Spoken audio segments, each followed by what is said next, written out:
Jakarta International Stadium Jakarta Utara yang dibangun era Anies Baswedan kini menyisakan polemik panjang akibat janji yang tak terrealisasi.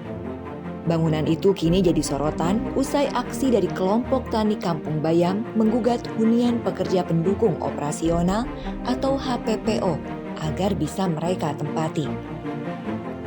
Padahal PT Jakarta Propertindo atau Jakpro, BUMD yang diamanahi membangun JIS menegaskan sampai saat ini tidak ada perjanjian tertulis antara perusahaan dengan warga eks Kampung Bayam soal hunian susun berjumlah sekitar 138 unit itu. Tapi kini peluru diarahkan kepada penjabat Gubernur Jakarta Heru Budi Hartono dan ia dituding zolim. Padahal setiap langkah kebijakan Heru selalu dilandaskan pada aturan. Sementara tuntutan segelintir eks warga Kampung Bayam diduga tidak ada landasan hukumnya. Tuntutan itu diantaranya lantang disuarakan Muhammad Furqon, ketua kelompok tani Kampung Bayam. Ia kerap digambarkan sebagai pihak yang terzolimi. Benarkah? Siapa yang zolim? Siapa yang terzolimi? Perkenalkan, nama saya Muhammad Farid. Saya adalah warga RW 08 Kelurahan Papanggo, Kecamatan Tanjung Priok, Jakarta Utara. Saya sih dari anak asli Tanjung Priok. Saya panggilannya Ius sih kalau di Tanjung Priok atau di Papanggo. Nama saya Sirap Budianto, cuma kita biasa dipanggil Cepi di Kecamatan Tanjung Priok ini. Kebetulan saya menjabat sebagai anggota FKDM Kecamatan Tanjung Priok.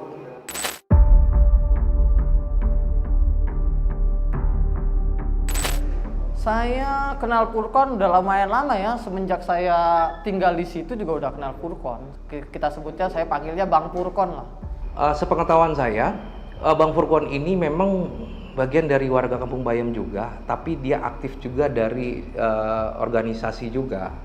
Ormas seperti itu. Dengan kemampuannya dia bisa menggiring orang, bisa mengumpulkan orang segala macam, dan dia mempunyai kemampuan itu.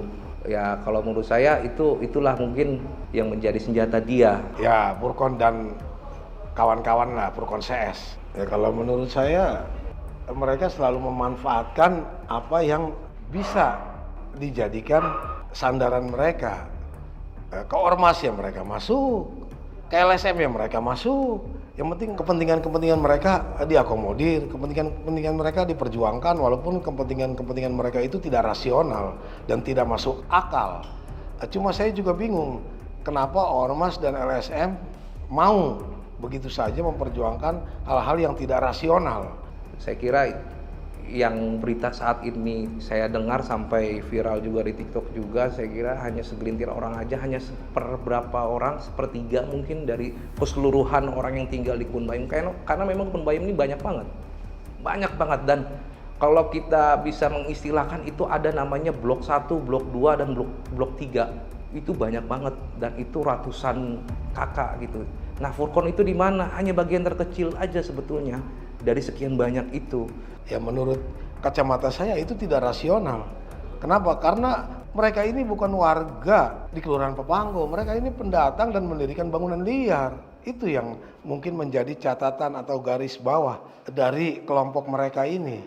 Kalau mereka dibilang punya hak, tidak ada hak mereka di Kelurahan Papanggo karena mereka bukan warga Kelurahan Papanggo. Makanya ketika dia mengatasnamakan Kebun Bayam yang mana gitu, kadang saya berpikirnya seperti itu juga. Karena saya juga ikut memonitoring dari saya selaku warga juga ya. Karena warga RW 8 Kelurahan Papanggo melihat itu, saya bilang kok seperti dia anak emaskan lah. Karena secara itu tanahnya kan bukan tanah dia.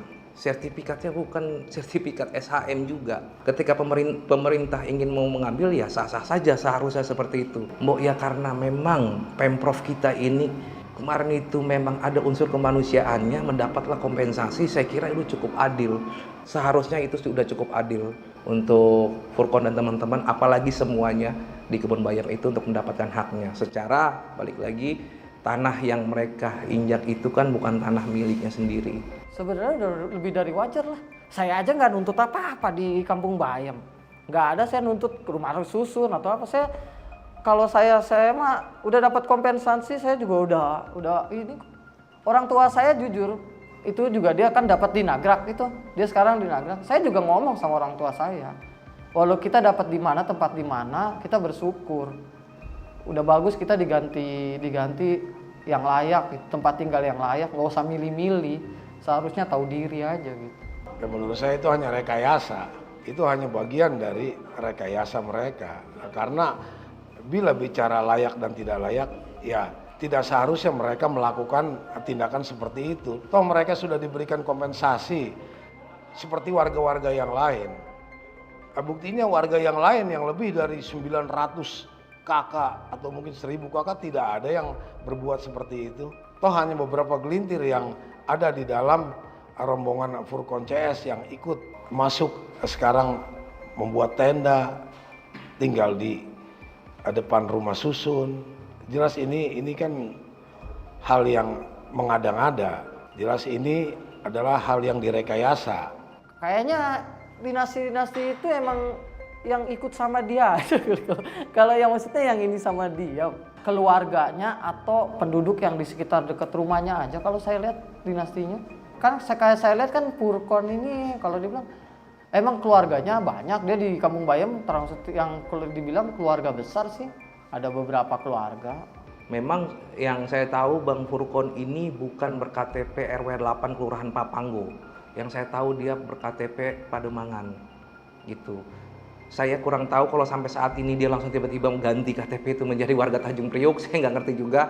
Tapi yang saya tahu dia itu memang belum berKTP Kecamatan Tanjung Priok, apalagi Kelurahan Papanggo, apalagi RW 8. Pun dia koordinasi dengan Pak RW saya pun kurang. Makanya ketika dia ingin memperjuangkan tanah dia segala macam, yang mempunyai otoritas itu pun dia nggak koordinasi. Jarang sekali dia untuk melakukan koordinasi. Saya kadang-kadang kalau ketemu sama Pak RW agak bingung juga, hilang-hilang Pak RW ini bagaimana. Saya juga bingung ini Furkon bagaimana kok gerakannya cepat banget ngeblow up gitu loh. Saya tidak tahu kalau tujuannya untuk warga Kampung Bayam, tapi yang saya tahu seluruh warga Kampung Bayam Blok A1, Blok A2, dan Blok A3 itu mendapat kompensasi dari penggantian bangunan sebelum dibersihkan.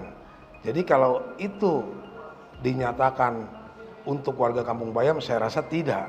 Yang saya nilai sih kan gimana ya, kalau dibilang itu haknya Kampung Bayam, sebenarnya sih emang dibilang emang buat warga Kampung Bayam. Cuman saya nggak jelas tujuannya warga Kampung Bayamnya itu siapa gitu.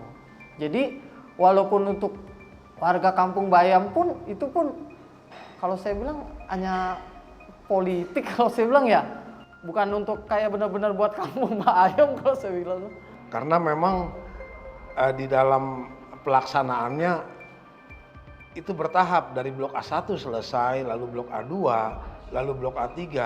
Saya sendiri turun langsung ke blok A3, tidak ada kata-kata akan dibangunkan rumah susun ataupun kampung susun untuk warga Kampung Bayam, tidak ada.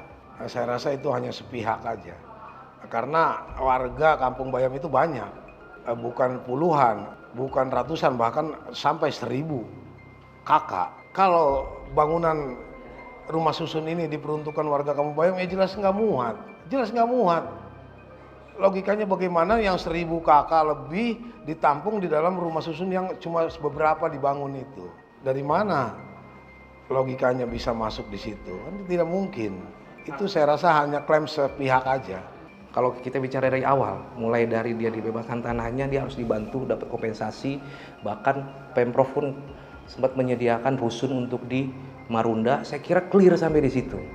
Kompensasi sudah, bisa dipindahkan di Marunda juga sudah. Pun kalau sampai saat ini yang beredar berita sekarang ini, kalau menurut saya pribadi itu menjadi ajas pemanfaatan politik saja gitu. Bukan berarti saya harus pro mana, enggak, tapi memang sebetulnya bicara keadilan itu sudah dilakukan. Pemprov itu udah dikasih bantuan, bahkan proyek Jakarta International Stadium, di situ kan ada sekitar 8 kantin dan itu dikelola sama dia semuanya. Awalnya seperti itu semuanya. Tapi saya bergerak sebagai warga Papanggo. dan teman-teman yang lain dan teman-teman dari yang mempunyai otoritas di Kelurahan Papanggo, kita jangan hanya kebun bayam aja, kami juga kan kena dampak juga dari pembangunan JIS segala macam. Harusnya kami bisa melibatkan diri di dalam. Begitu. Akhirnya kami dapat di situ, yang lainnya Furkon pun dapat, sampai kalau boleh jujur, para pekerja-pekerja di JIS yang 5.000 sekian itu paling banyak makan di kantinnya Furkon. Bicara ekonomi harusnya dia yang lebih mendapatkan, dimanusiakan, karena memang mempunyai label dibantu oleh Pemprov, mungkin sama Jakpro, mungkin difasilitasi. Kami pun nggak sampai, secara pribadi nggak sampai seiri itu, karena ya sudah, memang tempat kalian memang sedang dibersihkan, pemerintah juga lagi memanusiakan gitu segala macam. Ya harusnya Furkon tuh udah melebihi pendapatannya dia gitu, Furkon dan teman-teman gitu. Saya kira Bang Furkon mampu kok untuk kalau masalah kehidupan yang layak. Kalau dibilang terzolimi, apa yang terzolimi? Enggak lah, nggak sepakat. Kalau kata saya anak proyek memang menang banyak. Ya, itu menang banyak, Pak. Jelas menang banyak. Saya bilang dia itu bukannya cuma dapat kompensasi, tapi sudah plus. Terus mau apa lagi? Karena kompensasi sudah dilakukan, pemindahan ke rusun pun sudah diberikan, kemudian sampai pembuatan koperasi pun sudah diberikan. Nah, sekarang menjadi ramai kayak begini, kalau menurut saya menjadi ajas pemanfaatan pada saat ini lagi panasnya pilpres. Kalau menurut saya seperti itu. Kalau mereka dibiarkan, bukan tidak mungkin muncul kecemburuan sosial dari warga Papanggo yang akan bertindak lebih dari itu. Jelas ini memberikan contoh yang tidak baik untuk warga setempat. Dan kami selaku FKDM di Kecamatan Tanjung Priok sebenarnya sangat terganggu dengan keberadaan mereka di sana, karena mereka jelas-jelas memberikan contoh yang tidak baik untuk warga dan memberikan gangguan yang tentunya akan berujung konflik sosial di Kelurahan Papanggo. Apalagi kalau sampai mereka bisa diterima menghuni di situ, jelas-jelas kecemburuan sosial akan timbul dari warga setempat. Jelas ini kan sangat membahayakan stabilitas nasional ataupun stabilitas di wilayah Kecamatan Tanjung Priok. Memang berdasarkan informasi direlokasi ke Marunda, bahkan sempat Furkon dan teman-teman itu memang mendapatkan di sana, tapi karena memang dia merasa dijanjikan, mungkin hak dia aja mungkin seperti itu. Tapi kalau kami sebagai warga RW 8 dan Kelurahan Papanggo itu melihat seperti itu sudah berlebih lah. Orang yang nggak punya tanah SHM seperti itu bisa mendapatkan begitu banyaknya, sedangkan saya yang punya tanah di situ hasil dari punya orang tua saya, SHM-nya punya orang tua saya pun, kita ya udahlah nggak apa-apa begini, seperti itu. Kita lebih baik cari jalan keluar. Kehidupan ke depan itu masih panjang, nggak usah terlalu dibikin ribet gitu. Apalagi kita sebagai warga Kampung Bayam, kita juga kan pernah ngerasain sama-sama gitu, duduk bareng. Kalau bisa ya apa yang diajukan pemerintah kita nurut aja gitu, nggak usah terlalu dibikin kayak dramatis atau inilah berbelit-belit. Contohnya orang tua saya, dia bisa nurut gitu, maksudnya apa yang pemerintah bilang, pemerintah tunjuk tempat, mereka bisa mengikuti gitu, nggak usah kayak ada kasus-kasus yang berbelit-belit diungkit-ungkit gitu.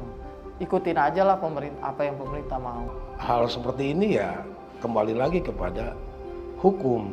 Petugas dan pemerintah harus bertindak tegas, bukan bicara manusiawi. Secara manusiawi mereka sudah diberikan haknya seperti warga yang lain. Atau warga yang lain bisa, warga yang lain mampu dan mau menempati tempat-tempat yang sudah ditentukan oleh pemerintah, direlokasi ke Nagrak, bahkan ada yang pulang ke kampung lantaran mereka sudah merasa dimanusiakan dengan uang ganti rugi tersebut.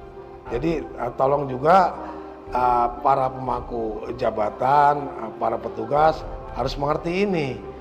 Jangan seperti yang dulu menganak emaskan mereka sehingga mereka besar kepala, mereka merasa jumawa sehingga mereka merasa punya hak. Mereka tidak ada hak sama sekali di tempat itu, karena mereka itu bukan warga Kelurahan Papanggo, saya tegaskan sekali lagi.